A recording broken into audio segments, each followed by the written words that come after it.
Старік, запрезентуй нам, будь ласка, свою книгу «Наша візія», але в форматі бліц таких звідань. На кожну главу короткий коментар, про що наш читач, русин, може там звернути на то увагу, який акцент, що він може в тій главі іменно таке важливе для тебе почерпнути. Прокоментуй, будь ласка, що ми можемо прочитати, таке важливе з твоєї точки зору, в першій главі «Ґанчы, єдности, Русинів».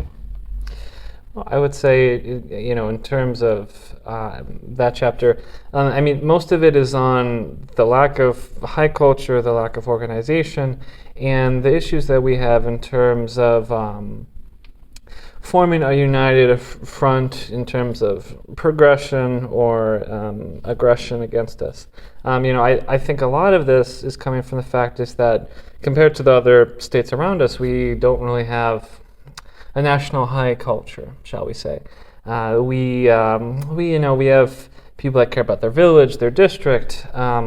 We have a rich folk culture, but this, in terms of a high culture which connects all of us together, it's very small to almost nothing in some areas. So this chapter is my kind of critique of that.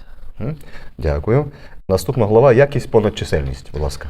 Well, I'd say that the main point is that because our ethnic group is so small, because we are dwarfed by the size of the Poles, the Slovaks, even the Ukrainians, we need to focus our energy in a more organized manner than them. So, for example, if we have 1 million people and they have 40 million, there's much more room for individual screw-ups, for individual ambitions in that kind of environment. Someone that has 1 million people, you're only looking at 1,000, maybe 2,000 that are truly going to give you,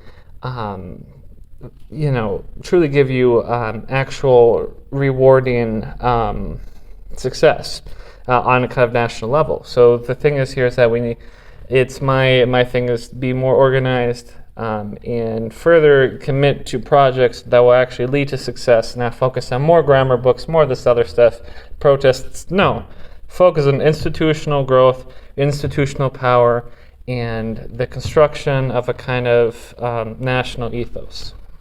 Дякую. Наступна глава «Громаджыня інституційної влади». Будь ласка, прокоментуй.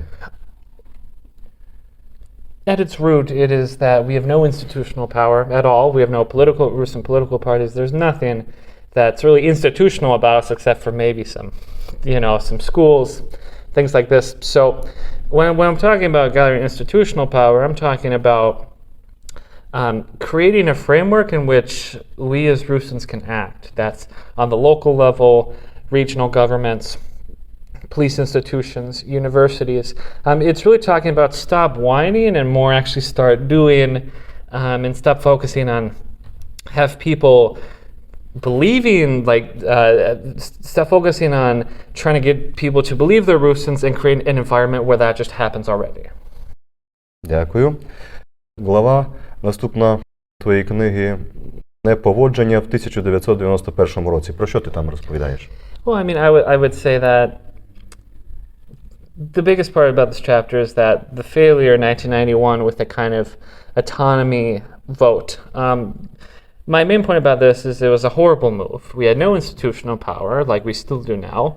We had no influence. And so when we do this whole vote, Rusins and the Hungarians together, we do this vote, Kiev could just ignore it. What's going to happen if they do?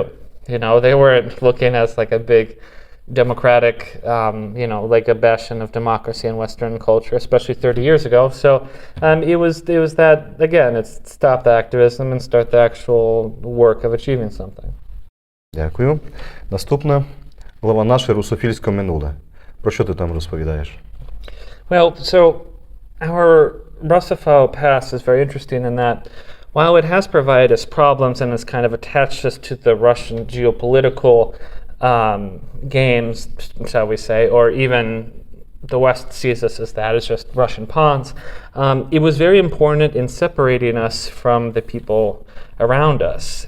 So we didn't become Ukrainianized, we became Slovakicized to some extent, Magyarized, but in general, it's that this state in which is very close to us ethnically, yet not bordering us and having no administrative control, latching onto that while they're so far away, kept our identity alive through this period of where we were already behind in terms of national endeavor. Дякую. Політична реальність Карпатської Русі. This is an interesting one, I would say, because people get confused when people say I'm just kind of an anti-Westerner. I call myself a realist in this sense, is that we can take things from America, from Western Europe, in terms of democracy, rights, how we organize our culture. I mean, these are all great things.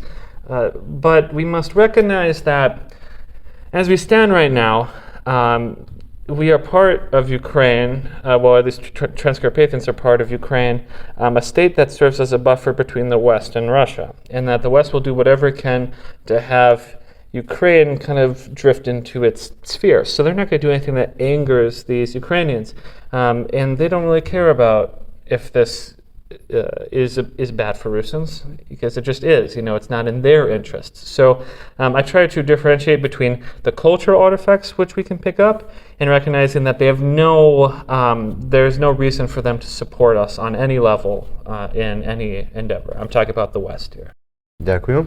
Далі Лемківська, бойківська і гуцульська квестия.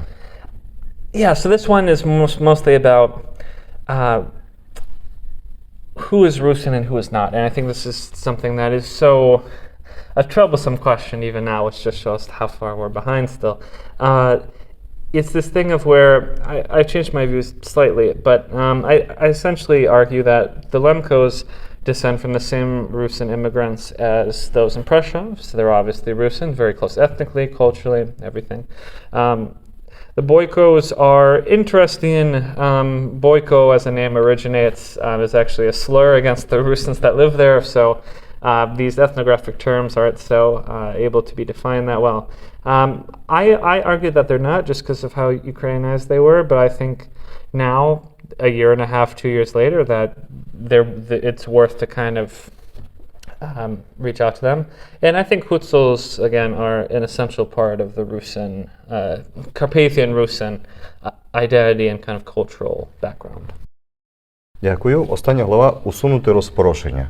Yeah, I mean, I would say, in terms of this, the Rusin language has no institutional power at all. And there's no incentive to learn Rusin, because you can't use it professionally. You can't use it in an academic setting. You can't do any of these things. So what I argue is that we need to put the Rusin language into a place where it can be used in these vectors. Because guess what? Nationalism or ethnic pride, it will only go so far. It will only go up to the extent of that.